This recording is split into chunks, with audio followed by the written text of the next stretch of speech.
Morning, everybody, or actually good afternoon. Welcome to the Mayor's Monday Message for February 22nd, 2021. I was running a little bit late today because I attended the funeral of one of our loved ones, one of our city residents who was killed tragically this past week. And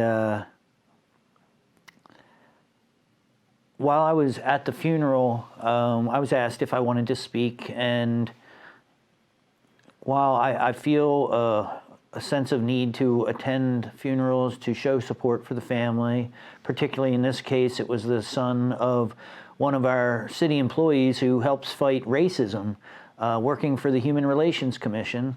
I wanted to attend to show support, but I don't always feel that it's the place to talk about the violence in the community. The funerals are about the loved one and what he or she meant to us.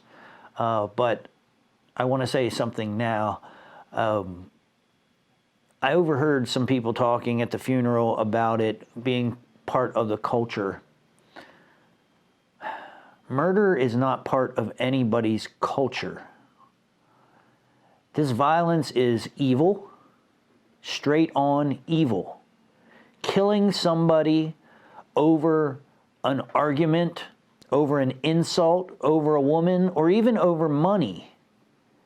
It's all evil. It's all against God, and it's all against your fellow human being. And having anyone in this community accept it as part of culture is unacceptable. It is our job as community leaders, as family members, to rid ourselves of this chaos, this confusion. Because if I'm at a funeral and somebody's saying it's part of the culture, then there are some people that are really being misled out there. And if there's anything in your home or your life or your relationships that is continuing to breed this idea that it is part of culture, it has to be removed. There is a difference between an artist telling a story about the truth of how they are living or how they were forced to live, to expose that and to end it, and promoting the repetition of that kind of activity. So, for instance, there are, and I was just reading one the other day, stories of slaves and what they went through and how they escaped from slavery. And those stories were very important in the abolition of slavery. They got the word out there. They put human faces and human emotions into what was essentially a political decision to keep people as lesser than other people, to keep people in bondage. And those stories were really important to get out there to explain to people that hadn't experienced it what was going on. But they weren't meant to promote the continuation of that activity. They were meant to end it. So if what you are perceiving as culture, being entertainment, movies, art, any of that, is perpetuating the violence,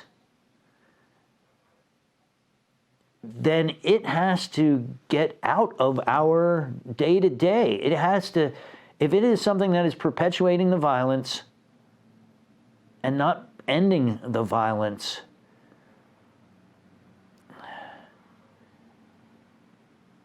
it is corrupting our children. I may get in trouble for saying it, but I'm tired of anyone saying that killing your fellow human being over something as stupid as a relationship or an insult is part of any human beings, any group's culture. So, I'm sure if I'm offending anybody, I'll hear it. But that's how I feel right now, and that's what I needed to say. So I have a bunch of other announcements for you today. Obviously, we had snow, quite a bit of snow, and the trash collection company decided to end collections in the middle of the day. So anything that wasn't picked up today will be picked up tomorrow. And the remainder of the collections this week will be on a one-day delay. So if your trash is normally picked up on Thursday, it'll be picked up on Friday. If it's normally picked up on Friday, it will be picked up on Saturday. And please make sure you give access to where your trash is. Cut a path if it's back off and there's snow in the way. Use dark colored bags if you have them to make sure that the trash bags are seen. And please make sure that if more snow accumulates, you clean off the snow so it doesn't get covered up in the snow banks. A great event going on tomorrow evening. The YWCA's Racial Justice Committee is sponsoring Courageous Conversation. How can we as a community better support our Black-owned businesses? Financial equality, I'm going to quote Kerry Kirkland on this, who I really respect, and when he said this, it meant so much. Economic equity, economic equality is the next step of the civil rights movement, and we need to find ways to support more African American owned, Latino owned, minority owned, women owned, disabled folks, veterans. Support these businesses to help lift them up. We need to get everybody on an even playing field, and we can pass as many laws as we want to. But when it comes down to it, economic equity, the economics is really the factor that balances us, or certainly promotes more balance and access to things like housing, education, opening businesses. So please join us tomorrow evening from 6:30 to 8 with YWCA York's Racial Justice Committee, Courageous Conversation, how can we as a community better support Black-owned businesses. Also on Tuesday night, the Wireworks Exchange is having an open house. That's the York Merchant in the old New York Wire building down at 441 East Market Street. They're opening up a whole new, kind of like a mall, or I don't know what to call, a co-working space for craftspeople. And they, what did they say here? Monthly booth rentals and a team to sell your products for you. It says you'll never look at flea markets the same way again. So that's another thing going on if you're not joining us for the YWCA's event, or this actually starts at 6, a little bit earlier, so you could pop down to the York Merchant, check that out, and then jump online for the conversation with the YWCA afterwards. Next we have, I announced this last time, but it's still ongoing. Our Hive Art Space over on the 100 block of East King Street is having a kind of February heart expression Valentine's exhibit, and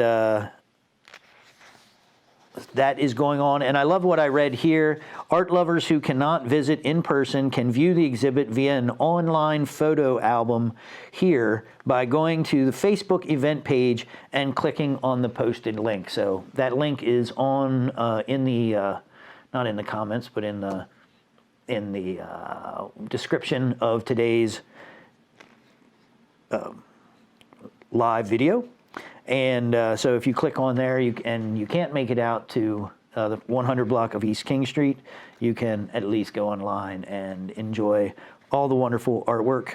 Gallery hours are from 12 to 4 on Saturday and Sunday if you can make it in person. And we have Dream Rights. I love this. I was talking to my friend and he gave me this information. COVID Chronicles, Tales and Vignettes. So if you can submit a short story by February 28th, so that's by Sunday, I think.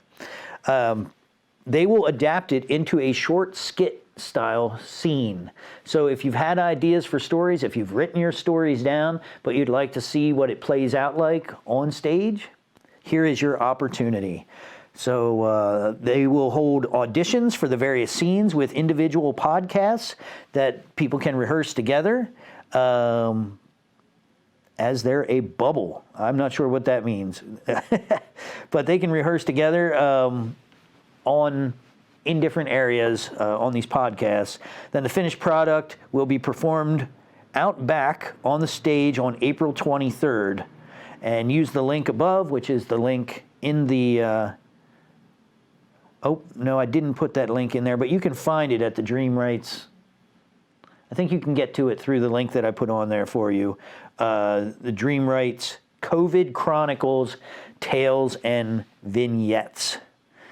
So it doesn't matter what it is. It can be funny, awkward, upsetting, anything that you've experienced during COVID over the last year that you want to share and see it turned into a skit. Finally, we are doing Restaurant Week. Restaurants are open. They are safe and they've reduced their capacity, and there are over 40 restaurants that are participating right now in Restaurant Week 2021. So please join us out for a wonderful meal. And again, of course, we're doing our best to social distance and be careful and continuing to wear masks. I'm extremely happy to see the numbers going down, but we're not out of the woods yet. And any type of, relaxing right now could end up with us back in trouble. So again, as I've been saying from the beginning, we have to find ways to live our lives and enjoy and support restaurants and things like that. But just every opportunity you have, just be a little safer.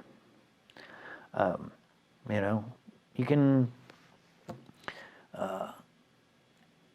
we can't always be 100% safe in what we do, but there are ways to improve our safety, precautions that we can take.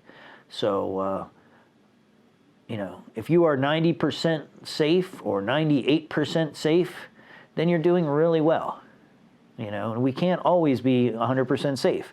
I don't have a mask on. Right now, Cliff is luckily about 10 feet away from me, and he's got a mask on, but I don't have one on right now. So we do what we can when we can, and we fight this invisible enemy by doing the best we can. So I hope that you will continue to be safe, but I also hope to see you at a restaurant around the city of York this week. Have a great week, everybody.